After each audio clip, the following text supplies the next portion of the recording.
You know, as we travel the country, we're often amused with the different rules and regulations that pop up. And when I bought this in Oak Ridge, Tennessee, I got carded for buying lighter fluid. And I was like, why? And apparently Cindy looked it up. Lighter fluid is defined as smoking paraphernalia in Tennessee. Who smokes lighter fluid?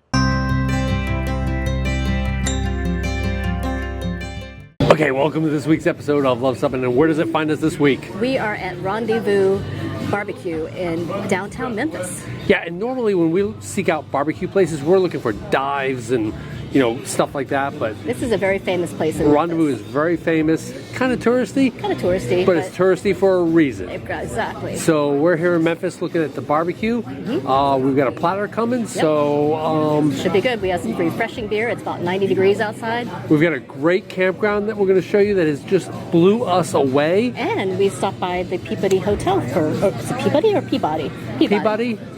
I'm born in Massachusetts. I'm a native New Englander. It's Peabody Hotel. Okay.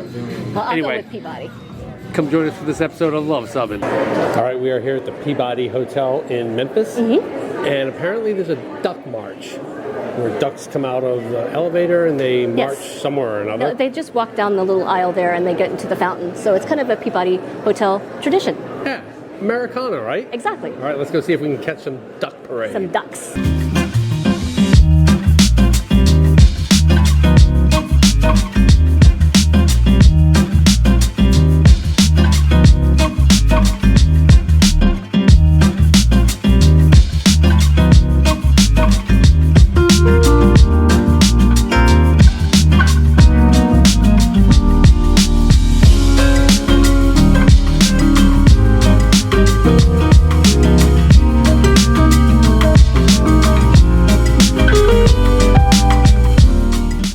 So what do you think, Zee? Well, I didn't get to see a whole lot of it, but... I expected more duckage. I did expect a few more ducks. How many I think were there there? were 3 or 4. Yeah, 3 or 4. Expected maximum duckage. Yeah, I thought it was going to be a parade, and I'm not sure 3 or 4 is a parade, but we'll go with it.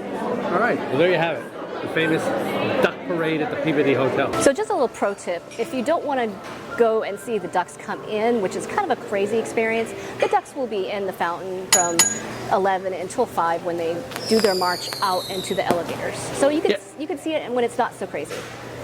Because it really was crazy, because there were like tour buses parked outside. I was thinking Thursday there's going to be no one here, we'll get good duck footage. Yeah. But there were tour buses and it was pretty crowded, as you could see. Yes, but you can hang out at the lobby bar and watch the ducks, and what's so fun is the duck master also brings their food out in a little cloche, covered cloche. Yeah, it was like a silver cloche, right? Yeah, and they just poured it into their little containers, so that was a lot of fun. These are well kept after ducks. Yes, they are. All right, nothing like a little day drinking at the Peabody bar. Yeah, I got the Ducky Sunshine. Ducky Sunshine. Yeah, it's a Peabody signature drink, and it has Jack Daniel's single barrel. It has ginger liqueur, some honey and lemon, both served over ice. So I think it'll be really good. You taste the ginger, slightly sweet but not too fruity. It's very refreshing actually, sort of like a kicked up lemonade. All right, a little Tennessee Jack Daniels there, huh? Yes. Here in Tennessee. I got the classic Manhattan. Nothing too exciting, but gotta love it. Well, it's still a signature Cocktail of the Peabody. That is correct. I keep saying Peabody. It's Peabody. Well, if you're going to take pictures, you got to add the ducks. That's awesome. We got 2 little ducks in our drinks.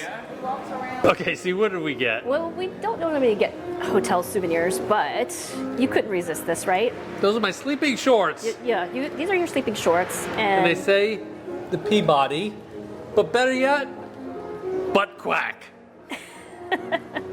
For sleeping shorts, you need that. Exactly. And like I say, turn around, see, we'll see the logo. Plus, unlike my current ones, it actually says the Peabody Hotel, so we'll remember our time here. Yep. And we get the butt quack. So it looks like they have a duck walk of fame. It's Tony Baloney. Yeah, so I think if they're retired, perhaps, they get their own little duck walk of fame here. So some retired ducks, perhaps.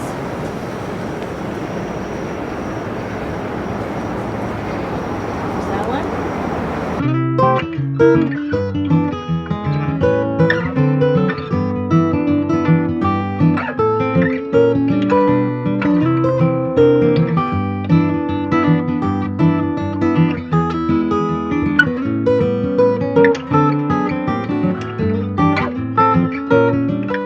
nice. See what we get. We got the ribs and brisket. And Yeah.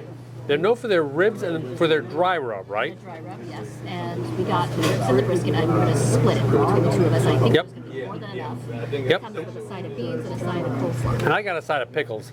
They do have a wet sauce, but a hot and a regular. But our waiter, Suggests that the rub is going to be... yeah, he's like, don't do it. These are good enough as is, which is what we've heard about this place. So it should be pretty cool. So what do you think, C? Very well flavored. The rib is juicy. Very tender. We don't normally do ribs. Normally we're into the brisket and the pulled pork, but this place is known for that, so that's what we're doing. Look at the atmosphere here, how wonderful it is.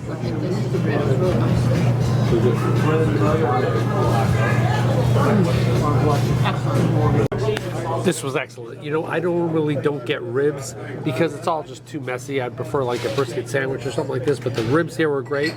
We just went with the dry sauce. The dry rub. Yeah, the dry rub. More than enough for the two of us. We got the side of pickles, which we'll take some home with us, as well as a little bit of the brisket. But overall, awesome. So the trick coming to a big city is finding about parking for your larger vehicle. If you have a tow vehicle, is Always know your vehicle's height. always know your vehicle's height, and it's ground parking is preferred, but I would not recommend just metered parking. It would have to be in a secure parking area. But if you do a parking garage, make sure you investigate the height limitations for the parking garage before you commit to that garage. And usually you can find all of this stuff on the internet. And that's what we did. You know, Cindy and I always advocate getting a tow vehicle that's sized to your trailer properly. You don't want to do anything that's dangerous or stupid. However, if you're considering your tow vehicle, consider that it's not always towing. It is also your vehicle to get to places and from places. Sometimes you have to park in a small seaside town. Sometimes you have to be in a parking garage like this. And, you know, if you need a 250 or a 350, well, nobody needs a 350. If you need a 250 for that 30-footer or 33-footer, get one. But if you can get by with a 150 like we can, or others that tow with 25 and 27s, it makes sense sometimes when you're in a tight little spot like this, trying to get into a parking garage, an airport garage, a seaside town parking, or just that comfort of a ride during a long national park tour. It's helpful sometimes to have a smaller vehicle. It's not always a tow vehicle.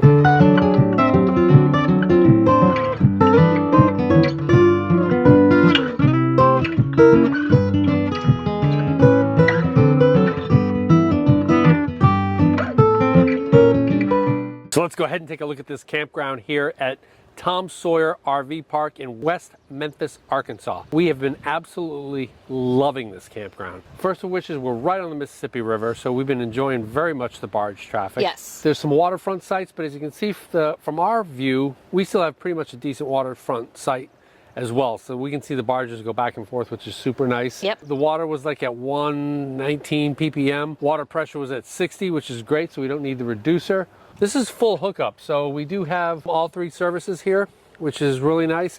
We're what, about 9 miles from downtown Memphis? About 9 miles from downtown Memphis. Where we had a wonderful day today. And we did. Contrary to everybody around the Nashville area, we weren't killed, which is good. Yes. Appreciate that. But one of the other things I like about this RV campground is that all the RVs, you know, we're not RV snobs like, oh, it's only Airstream. But we are RV snobs in that we like to see RVs that move, Right. that travel, that go places, that go in and out, and, you know, don't have 400 gnomes and a koi pond attached to your RV. Right. You know, that they actually go around. So you can see all the RVs here are big Class A's, fifth wheels, Yeah. beautiful looking rigs, beautiful trucks. And so that really adds to the ambiance, knowing that everyone here is traveling. I love that. The license plates are from Oregon and Idaho, Montana and Texas. And it's not just people who have dead RVs sitting in a plot. And a bonus, we didn't take advantage of this, but there is free laundry here. Yes. Yes, we had used our cuppet over in Nashville, so we didn't need any laundry. So, but there's free laundry here. Yep. And the people who set us up were very, very nice. Yes. You do have to call in for a reservation, and it's not, you can't do that online, but that's Yes. just another thing, but it was not a big deal.